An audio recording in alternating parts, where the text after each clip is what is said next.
Heavyweights lift the indices as strong earnings and rising foreign interest in India's banking sector rings in some cheer. Pharma and IT are among the big gainers as well. The Street cheers Reliance Industries' strong operational performance, with most analysts re-rating the stock and upgrading price targets. The strong showing by retail, Jio and the O2C segment boosts investor confidence. In the largest ever foreign direct investment in the Indian banking sector, Emirates NBD is set to buy a 60% stake in RBL Bank for 26,850 crore rupees. The Dubai-based Middle Eastern bank's fund infusion is seen as a big growth boost for RBL. Federal Bank refuses to divulge any possible interest from prominent private equity investors in the lender, but it has lined up a board meeting to consider a fundraise on the 24th of October. The stock jumps.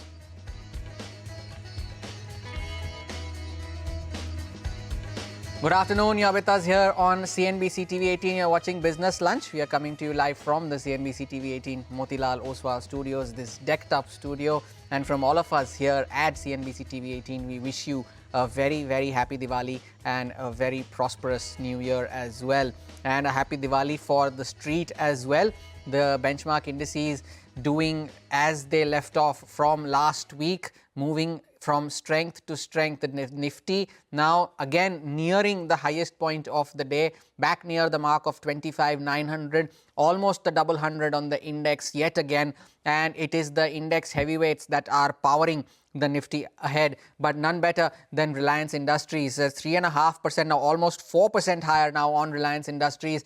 The last time the stock saw such a move was back in the month of May. It's the highest point of the day for Reliance Industries, 1473 on the stock. Price targets on from analysts going up to as high as 1890 from Investec, which initiated coverage just on the day of its earnings on Friday, was contributing almost 60 points to the index upside.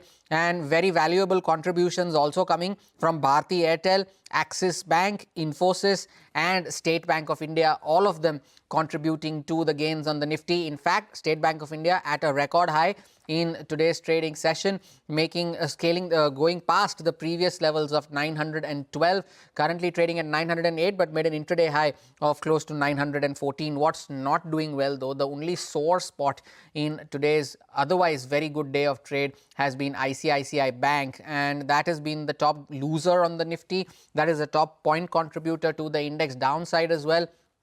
At the lowest point of the day now is ICICI Bank, 2.5% lower on that stock as well. But we were speaking of Reliance Industries, the Nifty big boy, seeing very strong gains after its results. Sonal is here with more details on this. Sonal.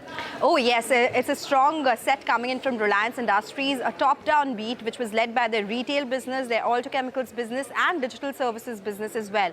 Let's talk about the EBITDA first up, which was at a 6-quarter high this time, came in at 45,885 crore rupees, which is higher on a quarter-on-quarter and on a YOY basis. The profit at 18,165 crore rupees is also better than estimates. It's higher on a YOY basis. Sequentially, it will look lower, but do remember in the quarter gone by, there was an element of stake sale in Asian Paints to the tune of 8,900 crore rupees. So there was higher other income in the quarter gone by as well. Reliance retail revenue grew at 18.6%, which compares with estimates of around 13 to 15%. Jio EBITDA growth came in at 17.5%, led by higher revenues. Also, there was a 240 basis points improvement in EBITDA margins at 56.1%. Brokerages, they are quite sanguine. Nomura has gone ahead. They have increased the EBITDA estimates by 4 and 12% for the next two fiscals. They have a buy rating with a target price of 1,700 rupees a share. Morgan Stanley has an overweight rating, target price 17.01. They say Reliance Industries' earnings this time should improve confidence for investors, and consumer retail is turning around and beating estimates as well. JP Morgan has an overweight, the target price of 16.95. Second quarter is operationally better and growth should sustain in the near term according to them. 4% higher on Reliance Industries. Sonal, thank you for summarizing the numbers for us. And after Reliance Industries, the other major pocket today is the banking names. And every single bank that you can think of reported results on Friday and on Saturday. And Gaurav is here with the fine print of all of those results. That also include HDFC Bank and ICICI Bank. After a very busy weekend, Gaurav is here to summarize all of that. Gaurav. Well, yes, when we look at the bank results, all the banks actually reported inline set of numbers. In fact, some of them actually outperformed the management street's expectation. First, let's talk about HDFC Bank. When we look at the numbers, profit that increased almost by 11%, which was higher than the street's expectation. And at the same time, when we look at net interest income, that increased by 5%, and PPOP, which is pre-provisional operating profit, that increased almost by 13% on a year-on-year basis. Now, in this quarter, we saw higher trading gains, which actually supported the profit for the bank. But at the same time, net interest margins that declined almost by 8 basis points, in line with the street's expectation. And what remains positive is that the asset quality, there also we saw a decline in credit cost, which was again in line but healthy given a very large size of HDFC Bank. Another positive trigger for HDFC Bank is that management again reiterated the fact that in FY27 they will outpace the loan book growth of the system. Other than that, when we look at ICICI Bank, when we look at the numbers are good. In fact, the profit that increased by 5%, it was actually higher than the street's expectation. But when we look at the stock performance, it is not performing well. And the reason being that when we look at advances growth, now although it was in line, it came in at around 10% on a year-on-year basis. Second factor is that when we look at net interest margins, although they have declined, management during their con call highlighted that the margins are likely to remain range bound from here on. And at the same time, they also said that NIM stability in this quarter was because of the deposit rate cut. Now, what brokerages are assuming is that from here on, it might be the case that net interest margins may remain range bound. At the same time, if you look at the stock, it has outperformed the Nifty over the past few months. So definitely, there were high hopes from the bank's results going ahead. And given that the net interest margins are likely to remain stable versus other banks who are guiding for expansion in net interest margins, we are seeing some kind of fall. When we talk about IndusInd Bank, we saw profit. Actually, bank reported losses somewhere in the tune of 430 crores. And at the same time, management said that the credit cost is not likely to decline significantly for the next at least 2 quarters. But at the same time, in this quarter, they said that there were prudent provisions that they were made. And that is the reason why they are confident about the book going ahead. Lastly, let's also focus on Federal Bank. When we look at the numbers, we saw profit declining almost by 10% on a year-on-year basis, but it was lower than the street's expectation. Other than that, when we look at the net interest margins, we saw a big positive 12 basis point of increase in net interest margins on a sequential basis. It came in as a big positive. And at the same time, 24th October is a date when they will consider, they have a board meeting when they will consider fundraising via equity. Now, that is something which is keeping the stock buzzing. And the reason being that when we look at CET ratio, it is healthy. But at the same time, given there are some speculations around the fundraising, and we have already seen series of big boys buying into banks, there is some speculation in Federal Bank as well. So definitely on the back of that, if you look at stock performance also, it is up more than 7% today. Indeed, Federal Bank as well. Now, all eyes on Friday for the board meeting for Federal Bank. But since you spoke of fundraising, Gaurav, it was not as if you only had earnings to track. The RBL Bank also reported its results, but more importantly, it was in focus on the back of the Emirates NBD deal. Tell us more on that. Well, yes, RBL Bank, it was in focus on the back of 2 reasons. First is that earnings. When we look at earnings, they reported mixed set of earnings because profit that declined almost by 20% because of the higher provision. But what is keeping stock afloat today is not earnings, it is the news flow. Emirates NBD is going to buy 60% stake in RBL Bank for a cost of around 26,850 crores. Now, this deal implies that they are buying stake at around 280 rupees per share. And at the same time, this deal also triggers an open offer. They have actually already rolled out an open offer at a price of around 280. Now, remember, this is the largest ever FDI investment in the Indian financial segment. And it is also first acquisition of a majority stake in a profitable Indian financial bank by a foreign bank. Now, why this is important is that when we look at some of the changes, now Board of Director of NBD and RBL, they both have agreed to amalgamate the branches, and post completion of this total acquisition, NBD will be designated as a promoter of the bank, and at the same time they also have rights to nominate the directors. Now, when we look at benefits, let's point out a few. First is that this infusion will result in net worth increasing almost 3-fold from 15,000 odd crores to around 42,000 crores. Apart from that, this will also mark a beginning of RBL Bank's next journey, which will be stronger, more diversified and future ready. Now, the next date that you should be watching out for is 12th November, where EGM, which is will happen, and the board will seek shareholders' approval for this acquisition. And at the same time, let's also not forget that management indicated that NBD currently runs at around 19 to 20% ROE, and they are also optimistic that Hopefully, RBL Bank will also get there. So definitely a very positive deal for RBL Bank in terms of growth as well as in terms of expansion. And on back of that, when we look at stock performance, it is up more than 8% today. Wow, 8.5% higher on RBL Bank. Gaurav, thank you for that update. But mind you, the stock is in the F&O ban, which means no new positions can be created on the stock. In fact, we did speak to the management on this deal, listening to what they had to say. I feel that with the current trending and the core value which we are likely to create with this deal, I don't think that the people will be looking at responding to the open offer, because it is going to be something which co-creation of the value. And this huge investment which is coming into the bank will also improve the book value also. When the book value moves up, this is something which is going to add up to your market value. Market cap will go up. So taking all these considerations, I feel, this open offer may not kick in much of the numbers, and it will be hovering around 60 plus the branch merger, whatever the percentage is going to come. Immediately it is going to be the RBL to start with, and we have to wait for the things to evolve rather than taking a preemptive thought in that. Today my capital adequacy is CRAR is around 15%. 15. For the discussion purpose of understanding, let us hold it there. Right?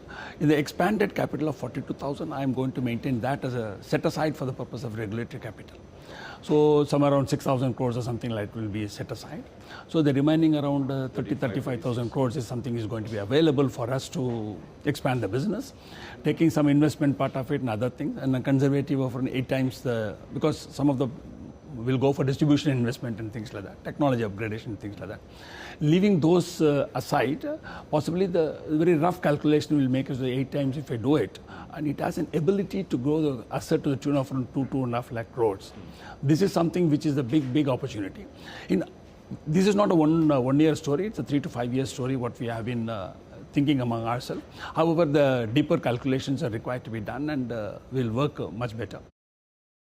I strongly believe this is going to get our credit rating revised. We are now AA minus, and naturally this synergy is going to be you are strongly capitalized, your future growth is assured, and you have bigger opportunity to make the better things, and there will be a positive rating upgrade for the bank is concerned. There is every possibility. See, today our ROA, we are intend to reach around 1% exit ROA with the current setup. So when you are going to get such a huge influx of the fund, the capital, which is interest-free, that is automatically going to take up my ROA maybe around 0.5%, 0.7%, depending on exact calculation we have to do that. So my ROA by design will go up because of this capital infusion. The next 2 to 3 years, with an accelerated growth, what we are looking at, an accelerated path we are looking at, then it will be in a position to come back to its double digit maybe in another 2 to 3 years' time. The management of RBL Bank on that mega deal. Let us now also focus on the other stocks that are buzzing in trade. There are plenty of them, of course, a lot of earnings reactions as well. Upasana is here with more details on this. Upasana. Certainly, Hormas. First up, let me start with Polycab. They reported their numbers on Friday. So they have reported a robust growth in its key, that is cable and wire segment, along with a very good margin expansion. Now, their revenue growth stands at 20% in this segment, and margins are also up as high as 270 basis points. So we can certainly see the stock surging in trade today on the back of this. Next up is Dixon Tech. Overall, it's an inline set of numbers, but the management has cut its revenue growth guidance from 40 to 45% to 30 to 35%. Next up is Hindustan Zinc. The overall results are in line for the company. This was mainly led by favorable pricing. Now, revenue growth stands at 4% on year-on-year basis and 10% sequentially. Tejas Network is the next one on our radar. It has been a disappointing quarter for the company. It is the third loss-making quarter in a row for the company, which the company has reported, and the revenue here is down nearly 91% on year-on-year basis. The net loss also stands at 307 crore, largely due to lower revenue and provisions. Next up is UTI AMC. The revenue has declined as high as 24% sequentially, broadly in line, driven by a sharp 91% fall in the other income. And company's quarterly average AUM has risen by 5%, and market share, but in company's key products all across the segment, has seen a decline. So all in all, these were the top stocks on our radar on the back of the result reaction. Upasana, thank you for that update. And a significant recovery from the lows of the day for UTI AMC. So at one point was down 10%. Has recovered now from the lows of the day. Take a short break. More news follows on the other side. Stay tuned.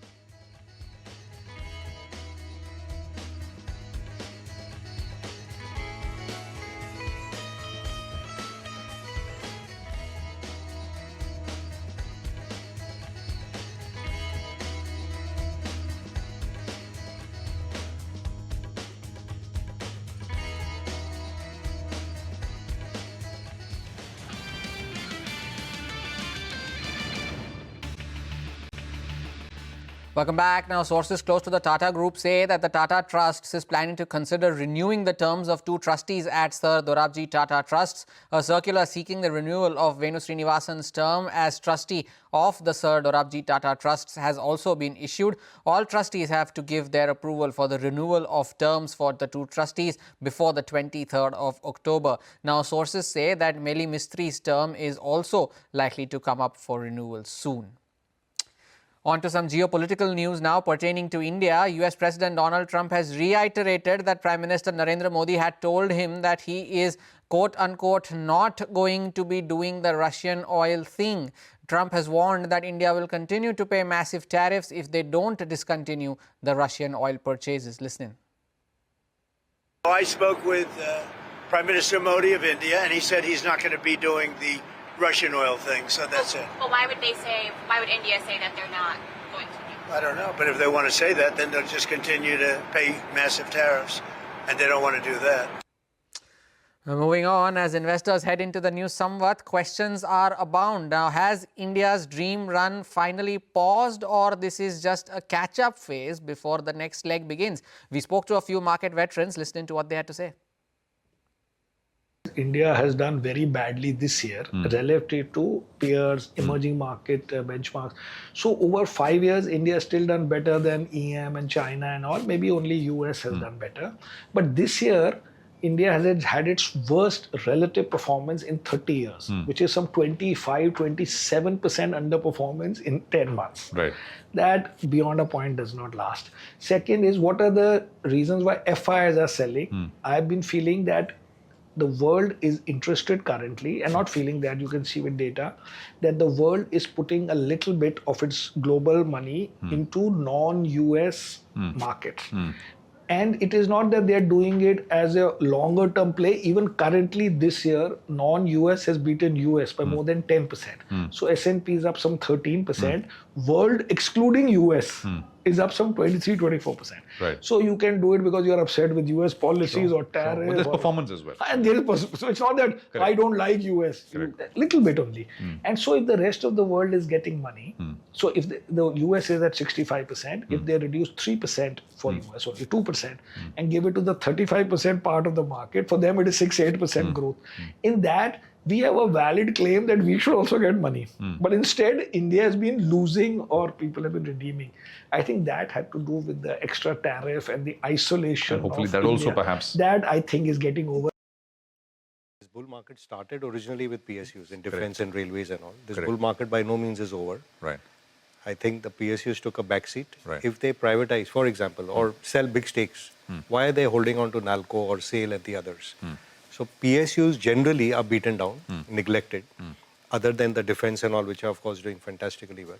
Maybe also an interesting place to look for an asymmetrical bet. Which is PSU banks. So it could be banks, it could be some of these metal names, which is again playing into this hard assets theme. That, like, I'm just surprised people haven't realized Vedanta will make more than $1 billion on silver, which is a byproduct. So the amount of earnings coming through in metal companies is unbelievable what is happening. The highest rate of change this year in terms of earnings will come in Tata Steel and Jindal, for example. I'm not suggesting the stocks, but the thematically, the way it happened in 2000-2010 period, the move into hard assets and the earnings that can come out from there can be very dramatic. Traditionally, I've been more positive, always been in equity, and that fundamental view has not changed. You can tactically use gold and silver as an asset allocation call, but I don't think someone like me can invest heavily and significant portion of my portfolio in gold and silver for a long run. And my premise is based on very fundamental thing that all the noise about this gold and silver price is all technical in nature. There's nothing fundamental about it, right? There's no real fundamental usage of gold or silver which can justify these prices. We are all talking these central banks are buying, dollar debasing, and I agree with Manisha's point. But when I buy good companies, their earning could go up. Like if I buy really good companies, their earning could double in 4 years, quadruple in 8 years. So effectively, I'm buying those companies much, much cheaper 8 years down the line. The same is not true for gold and silver. Take a short break. More news and updates follow on the other side. Stay tuned.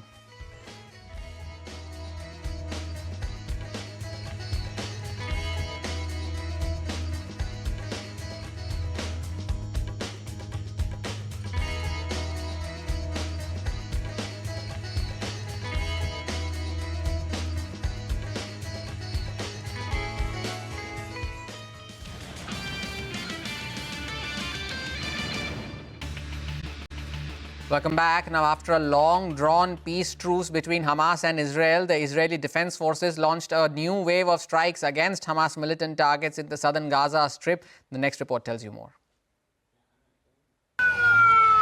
Palestinians were rushed to a hospital in Gaza's Deir al-Balah on Sunday after Israel launched a series of deadly strikes in the enclave, shaking an already fragile ceasefire.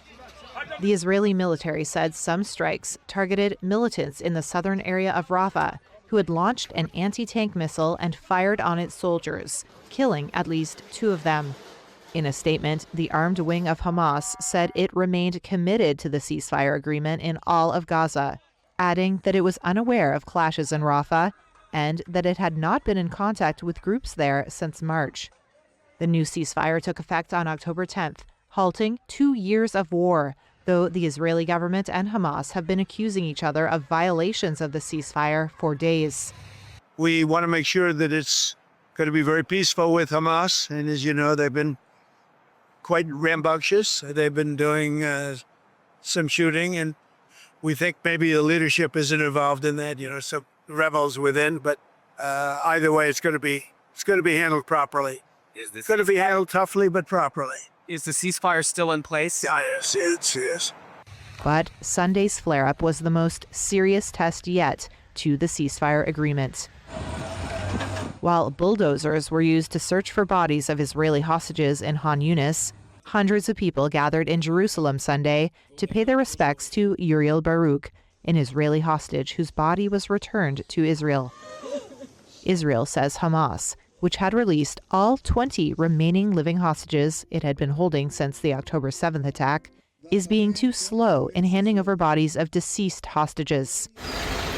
On Saturday, Israel said that the Rafah border crossing between Gaza and Egypt, a key channel for humanitarian aid to flow into the enclave, would remain closed. It said that the reopening would depend on Hamas fulfilling its obligations under the ceasefire. And with that, we call time on this edition of Business Lunch. From me and the team that put this show together, thank you for watching. We wish you again a very happy Diwali and a very happy New Year. The Nifty still 160 points higher. Midcap radar on the other side.